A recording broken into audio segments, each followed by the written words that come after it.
Doctor, আমার ছেলের পুরনো স্মৃতি কি আর কোনোদিন ফিরে আসবে না? পুরনো স্মৃতিকে উদ্দীপ্ত করে এমন কোনো থেরাপি যদি দেওয়া যায় তাহলে কাজ করতে পারে। সেটা কিভাবে করা যায়? যেমন ধরুন কোনো ছবি, পরিচিত সুর বা ঘ্রাণ, যেটা পেলে তার সেই পুরনো স্মৃতি মনে পড়ে যেতে পারে।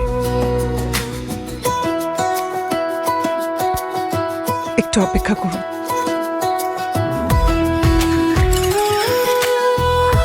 পুরনো স্মৃতি মনে করাতে পারে একমাত্র খাঁটি কিছু, তাই আমি বেছে নিয়েছি গরুর খাঁটি দুধ থেকে তৈরি খাঁটি ঘি।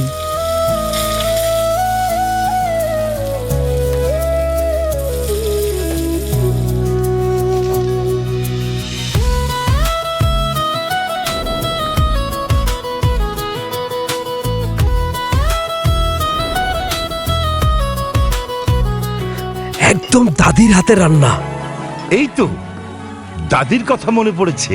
মা, আমার পুরনো সব স্মৃতি মনে পড়েছে। কিন্তু এই খাবারের রহস্যটা কি? রহস্য আর কিছুই না, পল্লী বাজারের খাঁটি ঘি। আমার শাশুড়ি তার রান্নায় ব্যবহার করতেন। পল্লী বাজারের খাঁটি ঘি? জি ডাক্তার, সব স্বাদ জিভে নয়, কিছু স্বাদ হৃদয় স্মৃতিতে থেকে যায়। বাহ, দারুণ তো। তাহলে তো বলাই যায় শরীর সুস্থ আর ভালো রাখতে সবার আগে পল্লী বাজারের খাঁটি ঘি বেছে নিন। পল্লী বাজারের খাঁটি ঘি সবার আগে বেছে নিই।